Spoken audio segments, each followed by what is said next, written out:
बिस्मिल्लाहिर्रहमानिर्रहीम, अस्सलाम वालेकुम, hope you all are good. आज हम स्टार्ट करेंगे मैटर और इस वीडियो में मैं आपको डिटेल में एक्सप्लेन करूँगा different states of matter, properties of matter, classification of matter और एलोट्रॉप्स ऑफ एलिमेंट्स। और कॉन्सेप्ट और एग्ज़ाम के पॉइंट ऑफ व्यू से वो तमाम शॉर्ट क्वेश्चंस और एमसीक्यूज़ मैं आपको एक्सप्लेन करूँगा जो कि एग्ज़ाम में आते हैं। और मैं आपको गारंटी करता हूँ कि ये वीडियो अगर आपने कम्प्लीटली देखी तो इन टॉपिक से रिलेटेड जब भी क्वेश्चन एग्ज़ाम में आएगा आप कॉन्फिडेंटली अटेम्प्ट कर लेंगे। चलिए स्टार्ट करते हैं हम अपना topic matter. Anything that occupies some space and volume is called matter. Matter क्या होता है? मैटर कोई भी चीज़ जो जिसका कोई मैस हो या वो जगह ले, दैट ऑक्यूपाइज सम स्पेस, वो जगह ले, एंड हैव सम वॉल्यूम, और उसका कोई वॉल्यूम हो, उसको हम मैटर कहते हैं। Next is states of matter.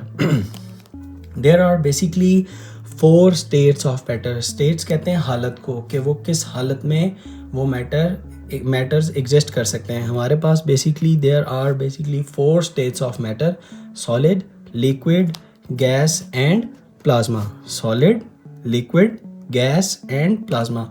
अब हम क्विकली वन बाय वन देखते हैं कि सॉलिड क्या होता है, लिक्विड कौन सी स्टेट है, गैस में क्या होता है और प्लाज्मा कौन सी स्टेट है। सॉलिड के अंदर हमेशा हमारे पास डेफिनेट शेप होगी और डेफिनेट वॉल्यूम होगा। ये आपके एमसीक्यूज भी बन सकते हैं कि सॉलिड के अंदर शेप उसकी हमेशा डेफिनेट होगी, यानी उसकी एक फिक्स्ड शेप होगी, और सॉलिड का फिक्स्ड वॉल्यूम होगा। पार्टिकल्स जो हैं वो बहुत ही टाइटली पैक्ड होंगे in a fixed arrangement. For example diamond, ice, metals, ये सारे के सारे सॉलिड्स में आते हैं। Next state is liquid. अब फिर हम उन्हीं जो 2 कैरेक्टरिस्टिक हैं उनके ऊपर ही हम बेस करते हैं डेफिनेशन को। फॉर एग्जांपल लिक्विड की हमारे पास डेफिनेट वॉल्यूम होता है लेकिन उसकी शेप डेफिनेट नहीं होती, यानी लिक्विड को आप जिस भी कंटेनर के अंदर डालेंगे वो वही शेप ले लेगा। तो इसकी डेफिनेशन हुई: a liquid has a definite volume but takes the shape of its container. इसके अंदर भी particles are closely together but can move past one another. एक दूसरे के साथ वो मूव कर सकते होंगे इजीली। फॉर एग्जांपल हमारे पास वाटर है, ऑयल है, मिल्क है और हनी, ये हमारे पास लिक्विड्स की एग्जांपल है। नेक्स्ट हमारे पास आ जाता है गैस। गैस की ना तो डेफिनेट शेप होगी ना ही डेफिनेट वॉल्यूम होगा। पार्टिकल्स जो हैं वो बहुत दूर दूर होंगे। Particles are far apart and move freely, और बहुत ही फ्रीली मूव कर सकेंगे। For example oxygen gas, hydrogen gas and nitrogen gas. Third state is very interesting stage, that is plasma. Plasma को मैं आपको ड्रॉ करके एक्सप्लेन करता हूँ कि प्लाज्मा कौन सी स्टेट होती है। ये बेसिकली आयनिक स्टेट होती है। फॉर एग्जांपल मेरे पास ये मेरे 2 हाथ समझ लें, एटम के तौर पर कंसिडर कर लें, ये एटम है। सॉलिड के अंदर ये बहुत ही करीब करीब होते हैं, लिक्विड के अंदर ये थोड़े से दूर हो जाते हैं, गैसियस के अंदर ये और दूर हो जाते हैं। अब गैसियस के बाद जब आप इसको मज़ीद हीट देते हैं, यानी फॉर एग्जांपल आपके पास एक गैसियस स्टेट है और आप इसको हीट दे रहे हैं, यानी आप सॉलिड को हीट करते हैं तो लिक्विड बन जाता है, लिक्विड को हीट करते हैं तो वो गैसियस स्टेट में चला जाता है, और अगर जब आप गैसियस को हीट करते हैं तो वो प्लाज्मा बन जाता है। Plasma is an ionic state. वो कैसे होगा? फॉर एग्जांपल इसके अंदर एक मैटर है, ये एटम्स बने हुए हैं, मैंने एटम्स बना दिए। अब जो हीट है वो ऑलरेडी एटम्स बहुत दूर दूर हैं। अब जो हीट है वो यूज़ होगी इन इलेक्ट्रॉन्स के, इस ये जो न्यूक्लियस है दरमियान में, इससे निकल के दरमियान में आ जाएंगे, इसका भी इलेक्ट्रॉन निकल के इधर दरमियान में आ जाएगा।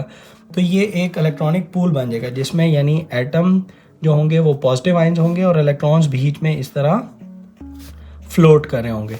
तो इस तरह की स्टेट को हम कहते हैं प्लाज्मा स्टेट। और इसकी अब डेफिनेशन भी देख लेते हैं। कि आपको ये समझ आ गया होगा कि प्लाज्मा बनता कैसे है, ठीक है। यानी एक एटम है, अगर मैं इसको एक एटम को बड़ा करके आपको दिखाऊं, ये आपके दरमियान में न्यूक्लियस हो, ये इलेक्ट्रॉन हो, जब इसको हीट मिलेगी तो ये इलेक्ट्रॉन निकल के बाहर आ जाएगा। इस न्यूक्लियस के असर से जब बाहर निकलेगा तो ये आयन बन जाएगा, यानी ये बन जाएगा एक पॉजिटिव आयन, ऐसे इसके ऊपर पॉजिटिव चार्ज आ जाएगा और एक इलेक्ट्रॉन ये ऐसे पड़ा होगा। यानी इसी तरह ये सब एटम्स बन जाएंगे। इसी तरह पॉजिटिव और नेगेटिव इलेक्ट्रॉन्स का कॉम्बिनेशन हमें प्लाज्मा कहलाता है। ठीक है, अब इसको डेफिनेशन को देख लेते हैं। A highly ionised gas where electrons are separated from atoms often found in high energy environments. Plasmas are electrically conductive.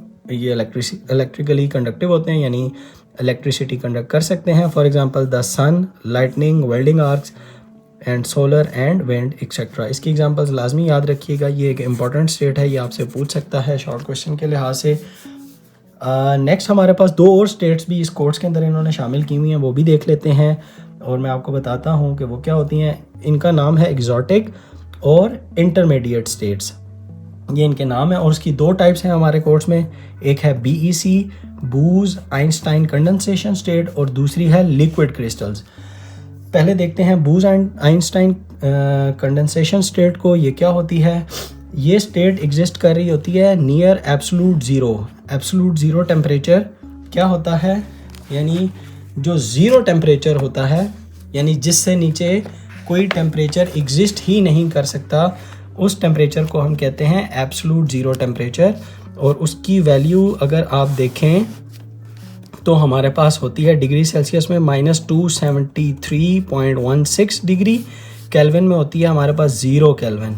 ठीक है, इन टेम्परेचर्स को आप कहते हैं एब्सोलूट ज़ीरो टेम्परेचर्स। यानी जब भी आप किसी भी एलिमेंट को आप इन टेम्परेचर्स पे ले जाएं तो वो बिहेव करते हैं as a Bose Einstein condensation. ठीक है, फॉर एग्जांपल यहाँ पे उसने रुबिडियम एटम की एग्जांपल दी हुई है एट एक्सट्रीमली लो टेम्परेचर। और ये देखें, ये इसने एब्सोलूट ज़ीरो टेम्परेचर भी मेंशन किया हुआ है -273.14, वैसे 16 होता है। इस टेम्परेचर के ऊपर रुबिडियम एक्ट कर रहा है बूज आइंस्टाइन कंडेंसेशन स्टेट के अंदर। अब इसके देख लेते हैं कि ये होता क्या है। ये इसके कीवर्ड हैं जी। Where particles occupy the same quantum state and acting as a single quantum entity. अब सेम क्वांटम स्टेट का मतलब क्या होता है? सेम क्वांटम स्टेट का मतलब होता है अपना एनर्जी स्टेट और वेव फंक्शन। ये शायद आपको बात समझना, आप इसको एज इट इज़ ही देख लें। और ये मैं आपको बता सकता हूँ कि acting as a single quantum entity का मतलब होता है कि जब इतने लो टेम्परेचर के ऊपर आप इन एटम को ले जाते हैं तो वो जितने भी एटम होते हैं वो एक सुपर एटम के तौर पर बिहेव करना शुरू कर देते हैं। यानी कि सुपर एटम के तौर पर ये आप बिहेव करना शुरू कर सकते हैं, या आप इसको कह लें कि बिहेव करते हैं जैसे एक ही पार्टिकल हो। ठीक है, यानी डिफरेंट एटम्स नहीं है, एक ही पार्टिकल या एक ही एटम के तौर पर, जिसको सुपर एटम कहते हैं, वो उस तरह बिहेव करना शुरू कर देते हैं। ये मतलब था इसका, acting as a single quantum entity. आपके कोर्स में इसकी रुबिडियम एग्जाम्पल भी है, ये भी आप याद रख लें, ये भी MCQ है। Next is liquid crystals. ये हमारी LCDs के अंदर यही टेक्नोलॉजी यूज़ हो रही होती है। इसको भी इंटरमीडिएट स्टेट कहते हैं, जो कि लिक्विड और सॉलिड के दरमियान में एग्जिस्ट करती है, जिसमें दोनों की प्रॉपर्टीज़ ये जो लिक्विड क्रिस्टल्स है रख रहे होते हैं। जैसे कि ये मॉलिक्यूल्स जो हैं इसके फ्लो कर रहे होते हैं लाइक लिक्विड, लेकिन उनका ऑर्डर्ड स्ट्रक्चर होता है, यानी कि सॉलिड की तरह उनका ऑर्डर्ड स्ट्रक्चर होता है। कहाँ यूज़ होता है? डिस्प्ले टेक्नोलॉजी में, for example liquid crystal display, जिसको LCDs भी कहते हैं। नेक्स्ट हमारे पास आ जाता है, ये इसने सॉलिड, लिक्विड, गैस और प्लाज्मास को एक्सप्लेन किया हुआ है फिगर के अंदर। ये स्टेट्स ऑफ मैटर हैं, यहाँ पे इसने आइंस दिखा दिए। ये देखें, ये आयनिक स्टेट हैं, ये मॉलिक्यूल्स हैं, बहुत क्लोजली पैक्ड हैं सॉलिड के अंदर, लिक्विड के अंदर थोड़े से दूर दूर हैं, गैशियस के अंदर इसको ज़्यादा दूर दिखाने चाहिए थे लेकिन इसने नहीं दिखाए। इसको ये कम कर देता और ज़्यादा दूर दूर दिखा देता तो ज़्यादा बेहतर होता है यहाँ पर। नेक्स्ट हमारे पास जो है टॉपिक, वो है properties of different states of matter. इसमें हमारे पास जो 3 प्रॉपर्टीज़ हैं वो हम डिस्कस करेंगे। First one is density, number 2 is compressibility and number 3 is fluidity. हम इन 3 कैरेक्टरिस्टिक्स को गैस, लिक्विड और सॉलिड के ऊपर देखेंगे कि ये गैस की क्या डेंसिटी है, लिक्विड की क्या डेंसिटी है और सॉलिड की क्या डेंसिटी है। अब स्टार्ट करते हैं हम डेंसिटी से। डेंसिटी क्या होती है? डेंसिटी इज़ इक्वल टू हमारे पास होती है मास ओवर वॉल्यूम। यानी अगर आपसे कोई पूछे कि डेंसिटी होती क्या है, तो डेंसिटी इज़ इक्वल टू होती है मास ओवर वॉल्यूम। ठीक है, अब डेंसिटी किसकी सबसे ज़्यादा होती है? डेंसिटी सबसे ज़्यादा होती है सॉलिड की, क्योंकि वो बहुत ज़्यादा क्लोजली पैक्ड होते हैं। तो डेंसिटी सबसे ज़्यादा हाईएस्ट होती है सॉलिड की, मॉडरेट होती है लिक्विड की, और लोवेस्ट होती है गैस की।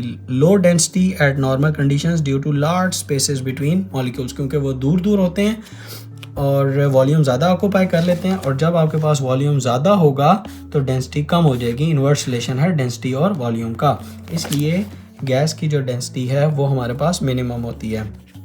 नेक्स्ट हमारे पास जो प्रॉपर्टी है डिस्कस करने के लिए वो है कंप्रेसिबिलिटी। कंप्रेसिबिलिटी होती है एबिलिटी टू कंप्रेस, यानी आप इन तीनों में से किसको सबसे ज़्यादा कंप्रेस कर सकते हैं। हमें जिस तरह पता है कि गैस के मॉलिक्यूल्स बहुत दूर दूर होते हैं, तो गैसियस की कंप्रेसिबिलिटी सबसे ज़्यादा होगी, लिक्विड की मॉडरेट कंप्रेसिबिलिटी होगी, और सॉलिड्स चूँकि ऑलरेडी बहुत ही क्लोजली पैक्ड होते हैं तो दे आर नॉट कंप्रेसिबल। ये आपसे रीज़न भी पूछ सकता है कि क्यों गैस और सॉलिड की gaseous has the lowest compressibility and solid has the highest compressibility. तो इसका आंसर यही होगा कि सॉलिड के अंदर एटम्स क्लोजली पैक्ड होते हैं, जबकि गैसियस के अंदर एटम्स फार अपार्ट होते हैं। नेक्स्ट इज़ हमारे पास फ्लूइडिटी। फ्लूइडिटी का मतलब होता है एबिलिटी टू फ्लो, कितना इजीली एटम्स फ्लो कर सकते हैं। तो गैस की जो फ्लूइडिटी है वो सबसे हाईएस्ट है, can flow because they are easily movable, एक दूसरे से दूर होते हैं, मूव कर सकते हैं।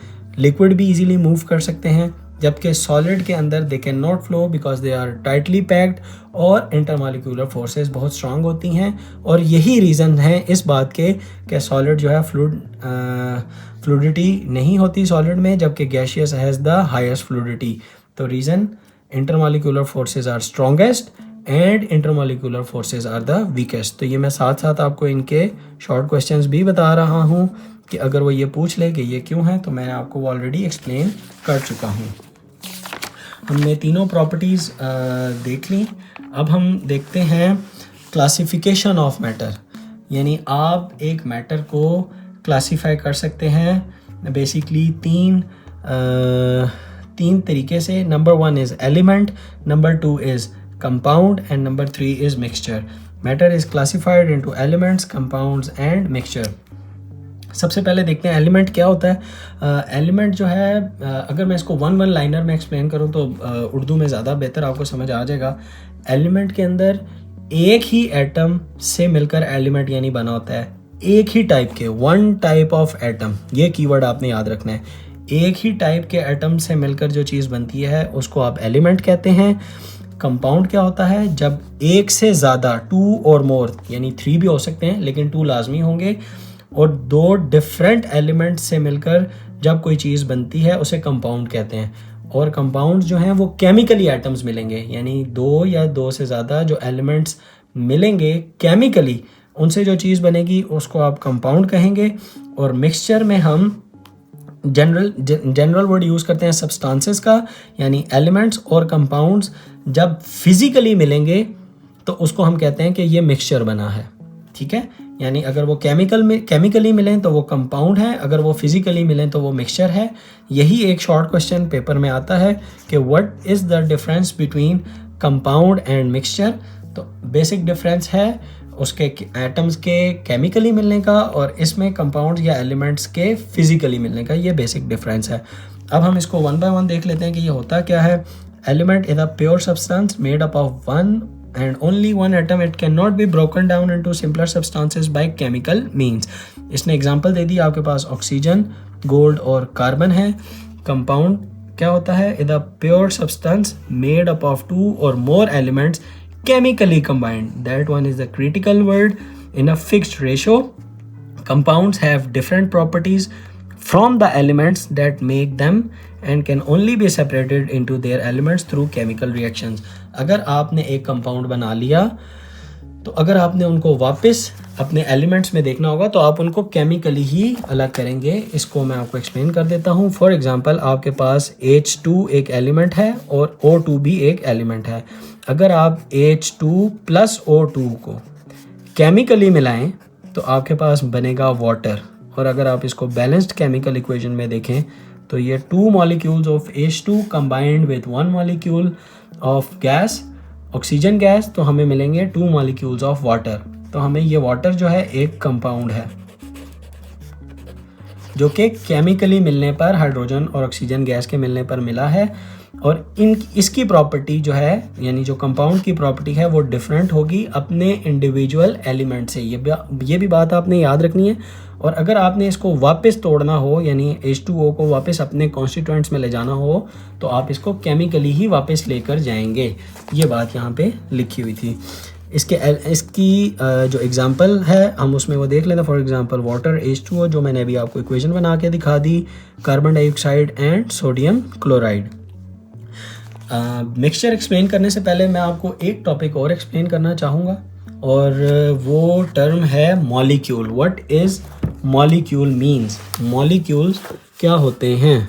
ये मॉलिक्यूल्स होते हैं एनीथिंग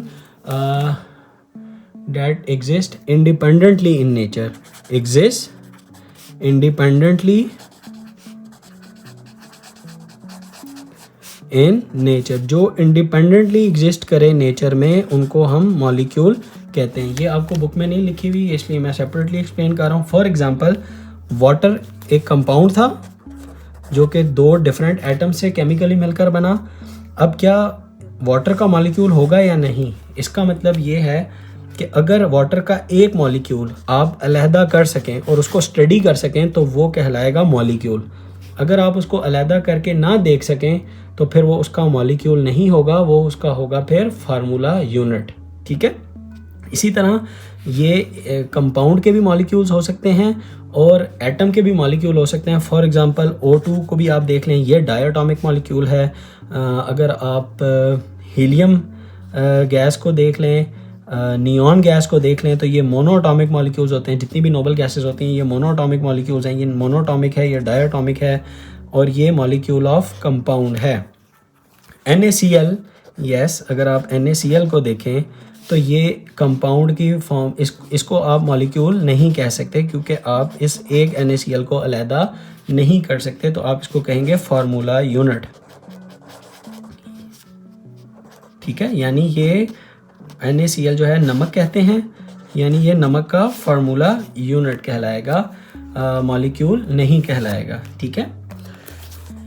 नेक्स्ट हमारे पास जो तीसरी क्लासिफाइड इसकी डिफरेंस था, हमारे पास element, compound, third is mixture, और अ कॉम्बिनेशन ऑफ 2 और मोर सब्सटेंसेस।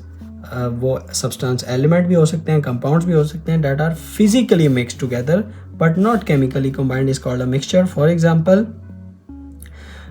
जिस तरह आपने इसको फिजिकली मिलाया, यानी आप पानी के अंदर चीनी को घोल दें, पानी के अंदर नमक को मिक्स कर दें, तो वो मिक्सचर होगा वाटर और नमक का, यानी वाटर एंड साल्ट का।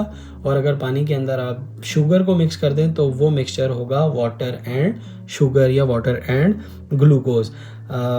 एक और डिफरेंस भी है कंपाउंड और मिक्सचर के अंदर, कि इनके अंदर जब मिक्स हो जाते हैं, मिक्सचर के अंदर जो इंडिविजुअल कैरेक्टरिस्टिक्स हैं वो रिटेन करते हैं। फॉर एग्जांपल, पानी के अंदर जब आप नमक को मिक्स करते हैं, तो नमक की जो खसूसियत है वो बेसिकली नमकीन होता है। तो जब आप मिक्स करने के बाद भी पानी पिएं, तो आपको वो नमकीन ही फील होता है। इसी तरह आप पानी के अंदर जब चीनी डाल दें, तो वो आपको मीठा ही फील होता है, क्योंकि चीनी मीठी होती है। एग्जाम्पल्स, एयर, सॉल्ट वाटर, यानी a mixture of salt and water, sand and iron filings, ये इसकी एग्जांपल्स हैं। होप कि आपको क्लासिफिकेशन ऑफ मैटर डिटेल में समझ आ गया होगा। मैंने आपको सारे शॉर्ट क्वेश्चंस जितने भी आते हैं वो भी एक्सप्लेन कर दिए।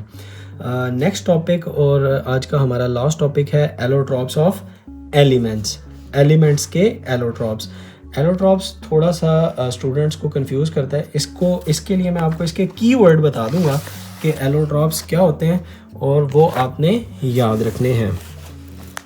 चलिए शुरू करते हैं। एलोट्रॉप्स क्या होते हैं, मैं लिख लेता हूँ।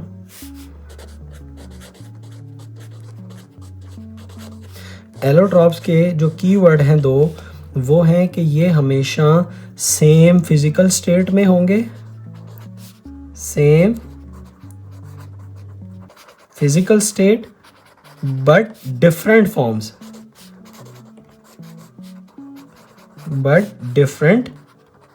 में होंगे। यानी the property of an element to exist in different physical forms is called allotropy, यानी अगर जब आप इसको स्टडी करेंगे तो आप इसको एलिट्रॉपी कहेंगे, जबकि these different forms in the same physical state are called allotropes.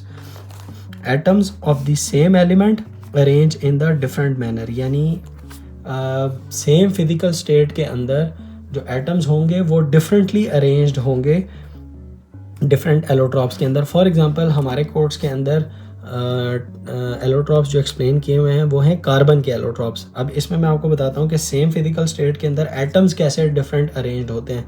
अब ग्रेफाइट, डायमंड और थर्ड वन इज़ बकीबॉल, ये कार्बन के 3 एलोट्रॉप्स हैं और ये तीनों सेम फिजिकल स्टेट यानी सॉलिड में एग्जिस्ट कर रहे हैं। इसी तरह एक और एग्जांपल भी आप सल्फ़र के लिए याद रख लें। सल्फ़र के जो एलोट्रॉप्स हैं वो हमारे पास भी सॉलिड में होते हैं और उसके एलोट्रॉप्स को हम कहते हैं रोम्बिक सल्फ़र और मोनोक्लिनिक सल्फ़र। गैस के भी एलोट्रॉप्स हो सकते हैं, यानी उसको बहुत ही इंपॉर्टेंट है ऑक्सीजन। ऑक्सीजन गैस के 2 एलोट्रॉप्स हैं, O2 एंड O3 गैस, ये दोनों एलोट्रॉप्स हैं और दोनों गैसियस स्टेट में एग्जिस्ट करते हैं, जो कि ये बात मैंने आपको एक्सप्लेन की कि सेम फिजिकल स्टेट यानी वो दोनों गैसियस में हैं बट डिफरेंट फॉर्म्स, यानी डिफरेंट फॉर्म्स ऑक्सीजन की एक O2 है और एक O3 है। ठीक है, अब हम वन बाय वन डिस्कस कर लेते हैं ग्रेफाइट, डायमंड और बकीबॉल को जो हमारे कोर्स में है। ग्रेफाइट, इसमें शॉर्ट क्वेश्चन भी आएंगे, वो भी मैं आपको साथ साथ एक्सप्लेन करता हूँ। Graphite is composed of flat 2 dimensional layers of hexagonally arranged carbon atoms. Graphite का मैं स्ट्रक्चर ड्रॉ करता हूँ और इससे आपको सारे शॉर्ट क्वेश्चंस भी आपको एक्सप्लेन करता हूँ।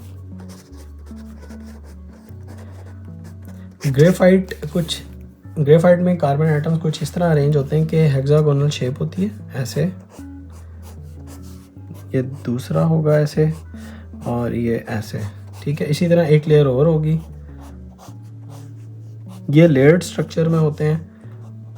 हेक्सागोनल मतलब इसकी 6 साइड्स, ये देखें 1 2 3 4 5 6, इसकी देखें 1 2 3 4 5 6, हर एक के 6 इसी तरह ये इसकी भी 6, और इनके दरमियान ये इंटरमॉलिक्यूलर फोर्सेस होती हैं बिटवीन डिफरेंट लेयर। ये अपर लेयर होगी और ये अपर लेयर कह लें या इसको लोअर लेयर कह लें। तो इस तरह ग्रेफाइट का स्ट्रक्चर होता है। अब इसको पढ़ते हैं। Graphite is composed of flat 2 dimensional layers, ये 2 लेयर्स हैं। ठीक है, हेक्सागोनली अरेंज यानी 6 हेक्सागोन कहते हैं 6 को, अरेंज कार्बन एटम्स, और ईच लेयर के अंदर carbon atom is covalently bonded to 3 carbon atoms. यानी covalently bonded to 3 carbon atoms का मतलब क्या है कि ये जो वर्टेक्स है इधर एक कार्बन पड़ा हुआ है तो ये 3 कार्बन एटम से मिलकर मिल रहा हुआ है। ये देखें, एक इधर कार्बन और इधर कार्बन, यानी एक कार्बन जो है वो 3 कार्बन एटम्स के साथ बॉन्डेड है। वीक इंटरमॉलिक्यूलर बॉन्ड्स होते हैं इसकी लेयर्स के दरमियान। ये जो लेयर्स थे वीक इंटरमॉलिक्यूलर फोर्सेज हैं which allows to layer to slip over one another without breaking the bond. तो वो एक दूसरे के साथ, यानी ये जो लेयर ऐसे ये स्लिप कर जाती हैं। ठीक है, और इस वजह से जो ग्रेफाइट है वो सॉफ्ट और स्लिपरी है। अब शॉर्ट क्वेश्चन क्या आता है ग्रेफाइट का कि why graphite is soft and slippery. तो आपने क्या कहना है, वीक इंटरमॉलिक्यूलर बॉन्ड्स, ये इसका आंसर होगा, यहाँ से लेकर यहाँ तक। ठीक है, या यहाँ तक भी कह सकते हैं, या ये क्वेश्चन भी आ सकता है कि why graphite is used as a lubricant. तो आंसर क्या है, weak intermolecular bonds exist between each layer which allows the layer to slip over one another without breaking the bonds. This arrangement makes graphite soft and slippery, makes it to ideal to be used as a lubricant. और graphite is a good conductor of electricity. Graphite जो है वो good conductor भी है electricity का। ये भी एक शॉर्ट क्वेश्चन है और इसकी रीज़न, इसका आंसर क्या है, क्योंकि कार्बन जो है वो कोवलेंटली बॉन्डेड है टू 3 कार्बन एटम्स, और कार्बन एटम जो है उसके वैलेंस शेल के अंदर 4 इलेक्ट्रॉन्स होते हैं, 3 तो शेयर हो गए, एक फ्री इलेक्ट्रॉन मौजूद है, जिसकी वजह से ग्रेफाइट जो है वो गुड कंडक्टर है इलेक्ट्रिसिटी का। ये 2 शॉर्ट क्वेश्चन यहाँ पे हैं जो आपके एग्ज़ाम में आते हैं। और एक और मैं पढ़ रहा था तो मुझे समझ आया कि ग्रेफाइट के अंदर जो, अगर आप यूनिट सेल का देखें ना, तो 4 कार्बन एटम होंगे एक यूनिट सेल के अंदर। इसी तरह डायमंड शुरू करते हैं। तो डायमंड के एक यूनिट सेल के अंदर 8 कार्बन एटम्स होते हैं। ये आप जस्ट इसके एमसीक्यू के लिहाज से बस इसको समझ लें।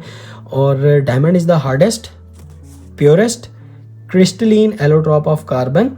In its structure, each carbon atom is covalently bonded to 4 other carbon atoms, ये 3 था, ये 4 है। Forming a rigid network of tetrahedral shape, the tetrahedral क्या होगा, 3 dimensional arrangement makes it the hardest substance. ये एक शॉर्ट क्वेश्चन पड़ा हुआ है कि why diamond is the hardest substance. तो यहाँ से लेकर इसका आंसर यहाँ तक होगा कि in its structure each carbon atom is covalently to bonded to 4 carbon atoms forming a rigid network of tetrahedral shape.